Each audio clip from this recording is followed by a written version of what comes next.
I want to say to my students that no matter where you come from, like the small town like mine, or even the big cities, you have equal opportunities to learn, to dream, and to grow.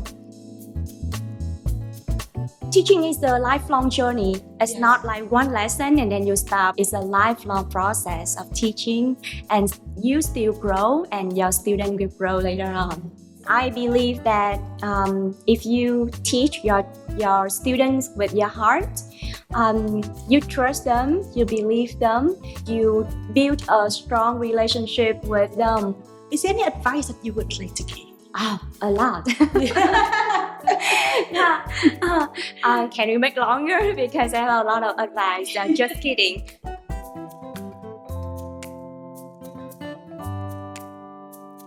Hello, thank you very much, Lan Anh, for taking your time to join our podcast today and for sharing with us your teaching journey. Thank you, Miss Uyen. Thank you for having me today. Thank you. So you say that you grew up from a small town where English was not widely used. So what shaped your passion to become an English teacher? Yeah, I was born and grew up in a mountainous area in Vietnam where English was not widely taught. Back then, there were fewer opportunities to learn a new language and a few role models to look up to. However, that limitation shaped my curiosity. I used to wonder what would life look like if I could understand a word through another language. And yeah, that's why I chose English as one of my major. And I remember the first lesson with English, I found that I realized that I found a key to unlock a new word. Yeah. And I want to say to my students that no matter where you come from, like the small town like mine, or even the big cities, you have equal opportunities to learn, to dream, and to grow. So you mentioned that your English teacher of grade 10 inspired you to become an English teacher. What was that about her approach that made you feel so passionate about that? Yeah, she was not only a teacher. Yeah, she the ones who found my potential before someone else did. Oh, right. Yeah. Okay. I remember her in her class, I felt safe, supported, and be trusted by the teacher. And she become your role model then. Yeah, she be one of my role model and affect my teaching style until now. Yes. So I think that the student enjoy learning in an environment where the teacher can trust the students, believe the student, and encourage them with empathy. Yeah. Yeah. So do you bring any of those qualities into your classroom now? Yeah, of course. So like her, I try to create a warm learning environment for my students. Because when the student feels safe and they will feel free to make mistakes in my classroom, and also they feel supported by the teacher. Yeah. And they can make friends and they freely to talk in English. Yeah. Yeah. So you have been teaching for over 13 years, beginning with tutoring private university students, and then you go on to teach English in public schools where you work with large, diverse group of students. So there's the difference there. So what were some of your key challenges? Yeah, I find it quite challenging at the beginning. In the early years, I was so young, and at that time, managing about 30 to 40 students in one classroom, how to deal with the student with diverse personalities and behaviors like that. Oh, it was a nightmare to me at that time when I was too young. However, day by day, I tried to slow down my lesson plan, try to connect them, because I believe that it was not just teaching, it was about connection. Right. Yeah. Yes. Try to connect them as individuals. And later on, it was much better. So at that time, my students got much better, where they felt more engaged in the class and with the task that I gave to them. And yeah, thankfully, so I can overcome that challenge. Yeah, Yeah. no, that sounds like a big challenge with you. Overcome. Yeah. Congratulations. So you now teach both primary school students as well as teenagers. Yeah. Is there any difference in how you motivate these two age groups? Yeah, of course, they are totally different. Yeah. Teaching primary is something that you need to focus on their curiosity and imagination. Yeah. The teacher should focus on how to create the lesson more interactive and learning a language like English. So is considered as a new adventure where they can explore by themselves and their confidence will come naturally. Yeah. However, teaching the teenagers, Different. yeah, it's totally different because they grow older. Are they more obedient or Yeah. more rebellious? That's right. We need to show them who they are and what they want to become in the future, and what is the relationship between the English and their future job, Right. and their future life, and how they can connect with the global world. Yeah, once they understand that, they would be more Yes. serious in learning English, right? That's right. Yeah. So you train students for Cambridge English qualifications. Why are these exams so important for your students? Because, as an English teacher in Vietnam, we believe that is the trusted assessment for all the learners. Every step that the learner take is like a big milestone to their English journey. And as well as the parents in Vietnam, we believe that English is something is very important to their. It is a key to success in the future. So that's why taking the Cambridge exams is one of their achievements in the journey of learning English. And not just earning a qualification or a certificate is a way for the students to build a lifelong relationship with their English learning. Yeah, to prepare them for the futures. Yes. And the feeling that a teacher can see their students to achieve even very small progress like that. Yeah. Because Cambridge has different levels. Yes. From the very beginning until like they can higher proficiency in English like that. Yeah, no, I've been to award ceremonies where I saw parents being so proud, looking at their children, and they say, "Wow, yes, that's the progress for the student," because it's also, as you say, a milestone. Yeah. For them to reach new steps, and Yeah. Oh, one more thing is that the exams did not focus much on the grammar rules. No. Yeah. It's focused on the students' critical thinking skills and problem-solving skills and how they can express their opinions by using their own language. We focus on communication rather than grammar. So I think that's a big part for the students to learn, especially in these days as well. Thank you. As a co-founder and academic director of Hanex English Center, how do you balance your role as a leader and then as a teacher? No, it's not easy at all. I can imagine. It's not an easy job for. So how did you do that? Because there's two different things, right? Yeah. However, I think that it helps each other. It supports each other, you know. Being a leader, you need to manage your team. You need to manage your teachers in your team as well.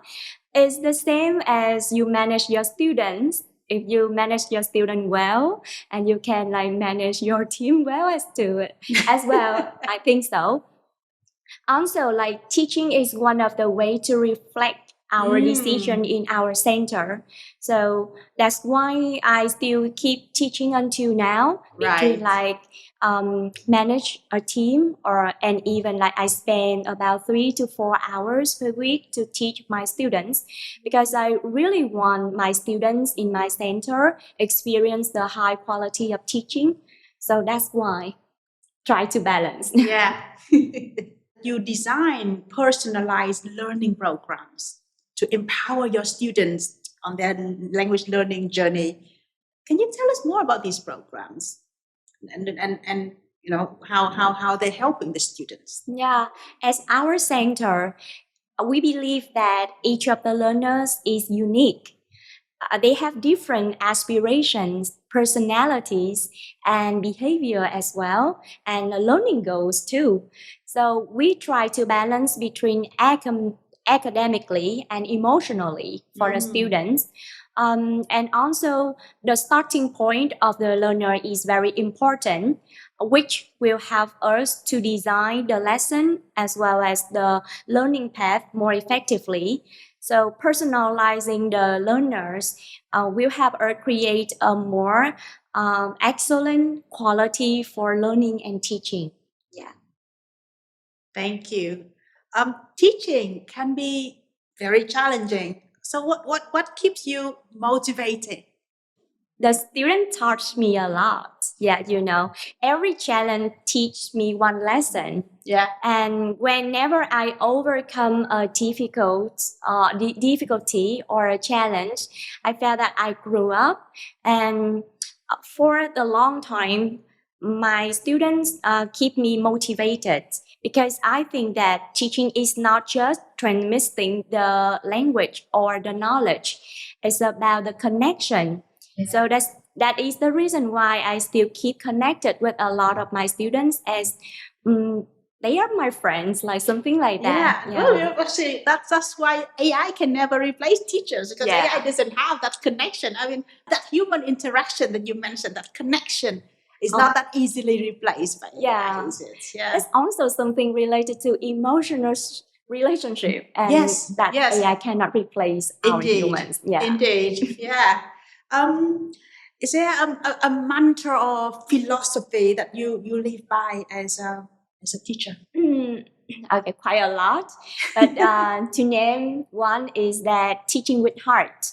Yeah. Because I believe that if you teach your students with your heart, you trust them, you believe them, and you build a strong relationship with them. One thing that AI cannot replace. AI doesn't have heart. Yeah, we are living in the technology era. Yeah. So the students are surrounded by the technical devices or the learning apps, but one thing which they cannot replace is that the relationship and the true value of the building the strong relationship with the teacher and the students. Yes. For teachers who are listening to the podcast, what is any advice that you would like to give? Oh, a lot. Yeah. Can you make longer? Because I have a lot of advice. I'm just kidding. One of the best advice for them, for those who just have started their teaching journey, is that be gentle with yourself. Don't be too much stressed at the first time when you teach your children. Like the little progress or the little effort should be celebrated so you can achieve the success later on. Yes. Yeah. And it wouldn't be too overwhelming for your students as well, right? So you're not expecting them a lot all at the same time. So it's step by step. I really like that. Yeah. What do you learn from your students? Okay, it's an interesting one. I learned them a lot, but one thing keep me still have a strong love for teaching until now is their curiosity. Yeah, I grow aside with them. Every time I design a lesson, I need to know who they are and what they want. Also, like teaching is a lifelong journey. It's not like one lesson and then you stop. No, you never do like that. Yeah, it's a lifelong process of teaching, and you still grow, and your student will grow later on. Yeah. What is one thing that you would hope that your student take away from your lessons? Okay, I hope them that self-belief in them, self-belief. Yeah. Self-belief can help them survive in every situation, not only in my class or English, but the other challenges or difficulties that they have in their life. Yeah.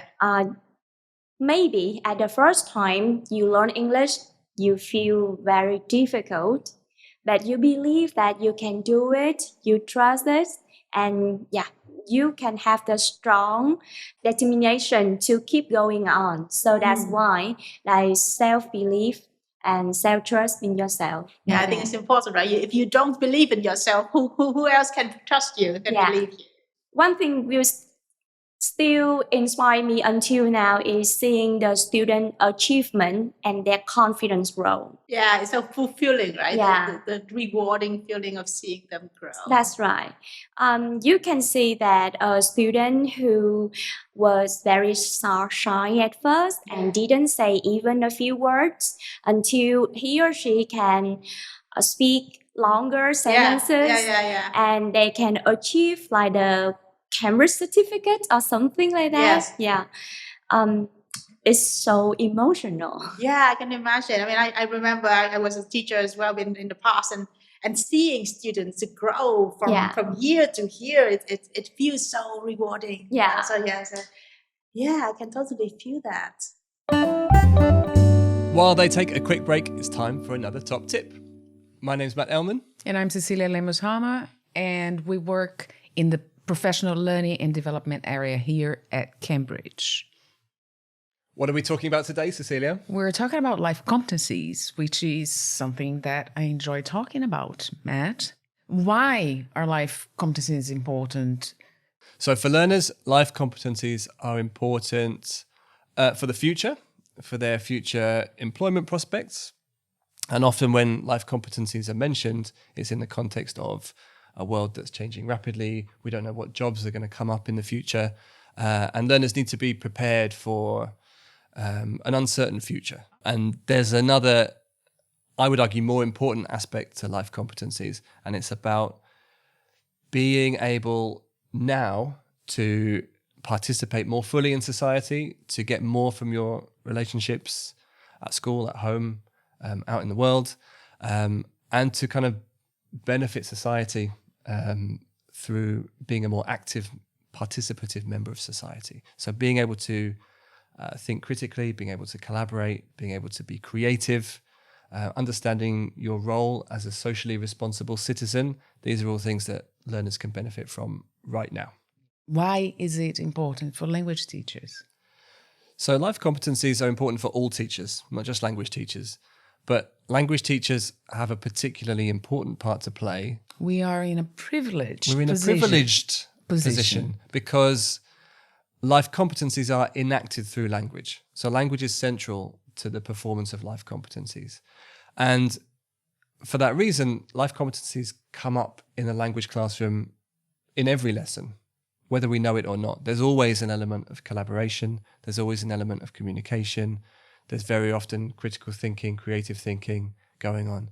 So language teachers are really well placed to develop these skills in their learners. And thinking about that, I'm going to give you my top tip. Do it. Which is, I think that one of the most important things when we're trying to develop those skills or those competencies within our students, we have to bring in a metacognitive element to it. And which is getting students to be aware or making them aware, asking them questions. So what does it look like? For instance, if I'm trying to develop collaboration skills on my students, and I do that through them working in groups on a project, it's getting them to think about what was the role that each of them had and how did they contribute to the final result, or even before that, when they are planning it, assigning different roles. So they have to be aware of that happening. Right. So what I'm hearing you say is that just putting learners in groups doesn't mean they're going to develop their collaboration skills. Exactly. Right? It's a scary word, isn't it? Metacognition. But all it really means is helping learners notice what's going on and helping them reflect on it. That's it. Yeah. That's our top tip for today. So we're celebrating that moment when that leads to the feeling when, that's when you realize that your students have learned something, they've achieved their goal. So can you share some of that moments with us, the moments that inspire you? Absolutely. The most memorable moments during my teaching journey is when I taught a group of students, a small group of the students aged from 5 to 6 years old. And they were the preschool students. The first day that they came to the center, they were crying and even they hid it behind the parents and they didn't want to go to the classroom. Yeah.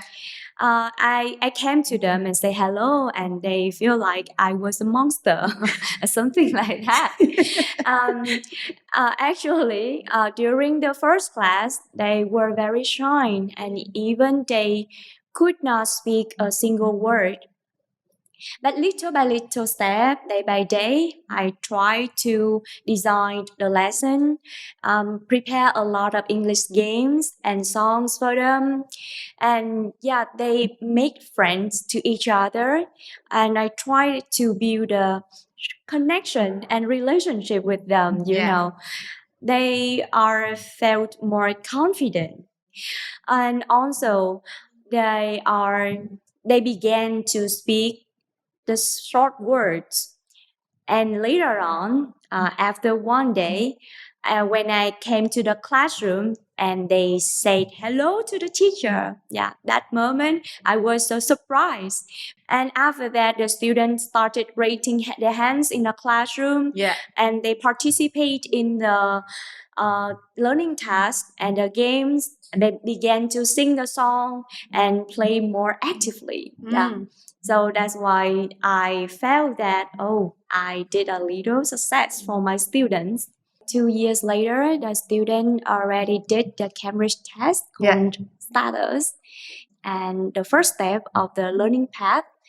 But they did a great job and they remembered me and they ran to me and they showed their certificate to me that, teacher, I already did it. Thank you, teacher. I was so happy and felt proud about them. And I think that teaching is not just perfection, it's about the connection. Yeah.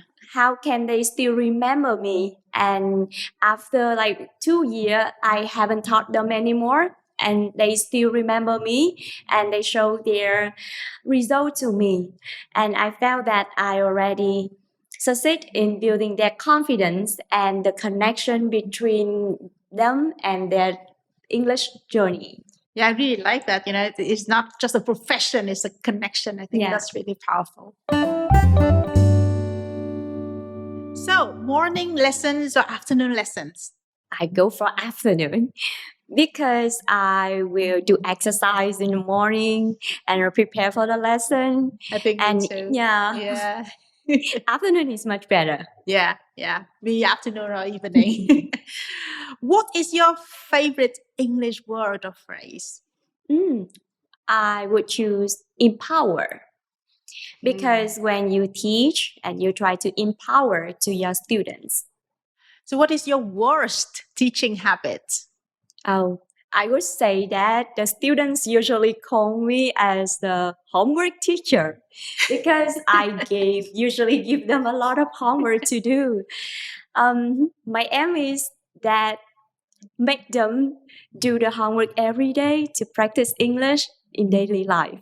What is your go-to snack or drink during the day? Green tea or the mineral water, that's enough. No milk tea. No milk tea, no coffee. Yeah, no. What is the one thing that you couldn't live without in your classroom? I think I would say kindness. Because kindness will make the learning truly happens. When you teach your children with your kind heart, they can feel it and they can understand you. And whenever you speak to them or invite them to do any task, they are willing to do. Digital resources or pen and paper? Pens and papers keep the students slow down and they can think deeply before they write or before they want to express their opinions. Yeah. Well, thank you so very much, Lan Anh, for taking your time to share with us all of your teaching journey, all of your experience, all of the moments that you were happy with and you were so proud of your students. So thank you very much for that. Thank you, Ms. Uyen, so much today. And I hope that this podcast will be inspirational to the teachers who have just started teaching journey or the other teachers in Vietnam and in over the world too. Thank you so much. Thank you. Thank you.